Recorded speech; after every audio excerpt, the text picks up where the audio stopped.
Hey, what's up, YouTube? It's Russell, AmbeRussell. Make sure you guys subscribe. The button's right at the top. Leave a comment at the bottom. Thumbs up the video right at the bottom. And watch previous videos and show your friends the videos. And make sure you guys stay tuned for what's next with AmbeRussell. So today I have quite a few things to talk to you guys about. First of all, Lady Gaga just released a brand new song, Born This Way. And from what I was hearing and the blogs and her producers, everyone was talking, saying this is the next best thing. They call it the next Thriller. They made it seem like this song was out to be the next thing since sliced bread, you know? And they were building this up, bringing all this hype, saying that she's gonna knock everyone down. Her stands were saying, all her monsters rather, were saying, oh, she's gonna snatch this person weave off and snatch this person lace front off, and you're gonna be scared when your favorite comes out because Lady Gaga's out. And you know, they have released a remix version of Born This Way out because she was doing the for the remix of the runway show. And the song comes out today, and I know all her monsters are going crazy, just ready to hear the song. And when I heard it, it was less than lukewarm. It wasn't up to par. All this hype for the song, and yet it wasn't as great and as grand as they built it up to be. A lot of people are comparing it to Madonna's Express Yourself. It has the same kind of beat, it has the same kind of feel to it, and they both have similar topics that they're talking about. So that's one of the main reasons why it was getting compared to it, as well as the fact that the beat and the instrumental, all this, the sound of it sounded a lot like Express Yourself by Madonna. And now, with all this hype, there's nothing to back it up, which I don't understand why the producers decided to say all this stuff about her music instead of keeping it quiet and letting the fans judge and letting the audience and letting the people and music lovers decide if this song's going to be the next Thriller and if it's going to be epic or if it was going to be a big epic fail. And when you build up to all this stuff and make it seem as though it's the next best thing, and it's not as good as what people expected because you make it seem as though it's grand and as new as sounds, and yet when they hear it, it's not as great as they expected it to be. And it ends up being even worse than if they expected. If they expected 10 and they get 6, is a big difference if they expected 1,000 and still get 6. What I expected was something so great and so grand, something new, something epic. And they said it was a new trend. She's gonna be the next set of new trend in music, and just building her up to be something so great. They said that she's gonna start trends. She's gonna make it's gonna be something new in pop culture. They said that it's gonna be the best song of the decade, the best album of the decade, and this first single doesn't sound like it's gonna be the best song or best part of the best album of the decade. It seems as though it's going to be a whatever song. Lady Gaga has so much built up herself with what she did in the past with Paparazzi and Poker Face and Bad Romance. She has to try and be better than all of that and outdo the crazy and outdo the costume and outdo all this craziness in her head and what the public perceives her as with this album, let alone with these producers saying all this stuff about her and saying that she's going to be the next best thing. And it's just going to leave us thinking she's up here when there's music down here. It's going to make it feel like it's down here. And when you have all this hype and there's nothing to back it up, it just makes you look even worse. It's already hard enough for any artist to outdo their first album, let alone when people are building up the next album, the second album to be 900 and it's only 62. So Lady Gaga, maybe when you perform live at the Grammys or when you do other live performances and do the music video or have other singles come out, maybe people will, have such higher expectations or your expectations will be fulfilled. But right now with the single, it's not. When you do a song that's supposed to have so much depth, the lyrics should come powerful with it, especially if it's an up-tempo song. Like for instance, Black Eyed Peas, Where Is the Love? They have a lot of stuff that they're talking about, and it makes you really think it's a very great social awareness type song. And this song is very cliche. It's very average. It's very corny. It's very cheesy. It's very predictable. It's not anything that's different. She didn't go outside the box. She went around the box, but she didn't talk about anything that hasn't already been talked about as far as with the gays and the lesbians and bisexuals and the transgender and the confused and the whatever you want to call, whatever category she wants to call them. Nothing different. And what she does and what she brings to the table is nothing new that has not already been done. And when you do a simple song, like I said before, the lyrics have to come hard and powerful, and they did it. And that's what makes Born This Way not as good a song as people anticipated it to be. And also, when you say it's supposed to be new and innovative, when it sounds exactly like something else, for instance, it sounds exactly like Madonna Express Yourself, it's not going to be considered innovative if it's something that's already been done.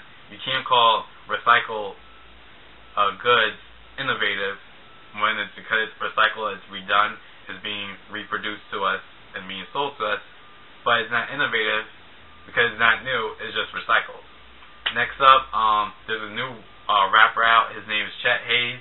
He did a remix to Black and Yellow, like many other people. It's called White and Purple, about his college life at Northwestern, I believe the college is.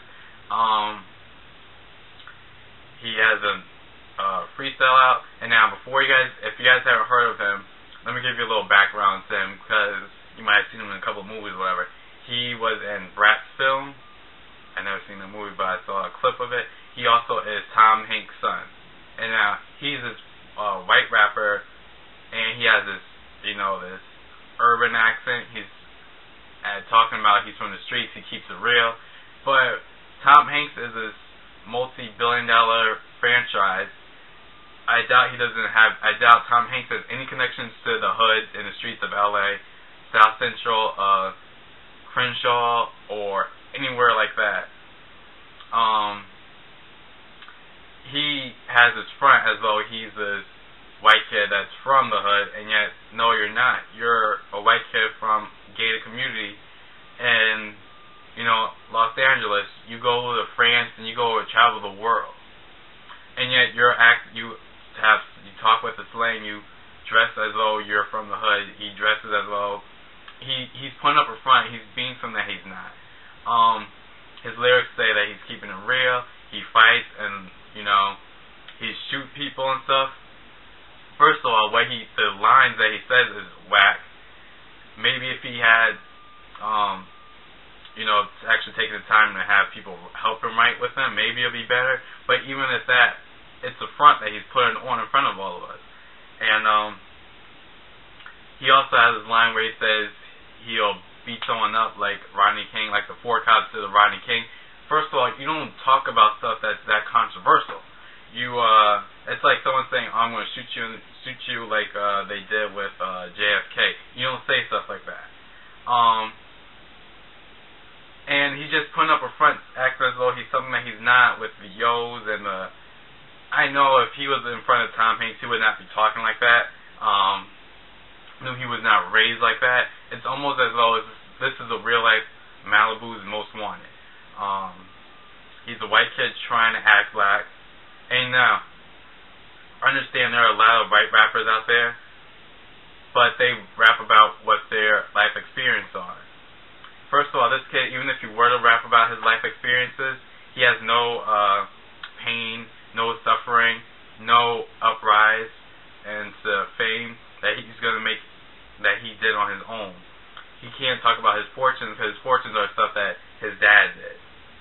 So, for instance, if you listen to stuff like someone talk about their jewelry and talk about the stuff that they accomplished, it's because it's stuff that they went from being lower middle class, lower citizen, and how they worked up to be such a high stature in life and being a millionaire. And this kid, you already are born a millionaire. You can't talk about any suffering. What pain have you gone through? That's what the heart of hip-hop music and rap music is. It's talking about growth and going from nothing to something. Well, so many other past rappers have rapped about, for instance, Biggie and Tupac and DMX. I forget the song that he had that was kind of good. Really nice, deep song. But anyways, this kid has nothing to rap about, and if he did, it won't be nothing that's relatable. It'll come across as bragging. As with his White and Purple song, he's bragging about his lifestyle on this high prestige college that he goes to. And now there are a lot of rappers out there who do put on fronts that I don't like. For instance, Drake. He has this friend, though he's hard sometimes, and then when he goes to other radio stations, he talks as though with real proper. Other times he talks with a slang and sounds more urban and sounds more, different than what he does when he's on the popular radio stations. But with them, he's not rapping about anything that he's not going through. He's rapping about situations in life. He's rapping about romance. And all the stuff he raps about is what Drake is. But yet, this dude, Chet Haze, what he's rapping about is not even a part of his lifestyle. He's not from that area at all. So, for me, it's going to be really tough for him to even rap at all, because he has nothing to bring to the table that people want to listen to. What audience of people want to hear about this kid rap about stuff that his dad bought for him, or how he lives in this gated community, and just stuff like that. Maybe he could talk about getting high, but I mean, what other rapper hasn't done that? It's not an era that's needed. Or it's not a sound that people want to hear. It's not a sound that is getting demanded. Lastly, I was watching Live with Regis and Kelly. I remember to tell you guys about that. I watched that show quite a lot. And Justin Bieber was on there a couple of weeks ago, a week or two ago. And they said he's going to teach them a new dance. And I'm thinking, he's going to teach them one of his dance moves from his routines, his live concerts, or his music videos. He goes and teaches them the Dougie. Now, the Dougie is not Justin Bieber's at all, but they almost were making it seem as though they're like, where did the name come from, how you come up with this, blah, blah, blah. And it's not his, but yet they're associating the dance with him because he does it a couple of times on stage in his concerts. And what I don't like is the fact that people are going to start to instantly associate the Dougie not with the Cali Swagg boys, whatever the name is, Cali Swagg. They're going to associate it with Justin Bieber. This has happened so many times in the music industry. For instance, the song Hound Dog by Elvis really isn't by Elvis at all.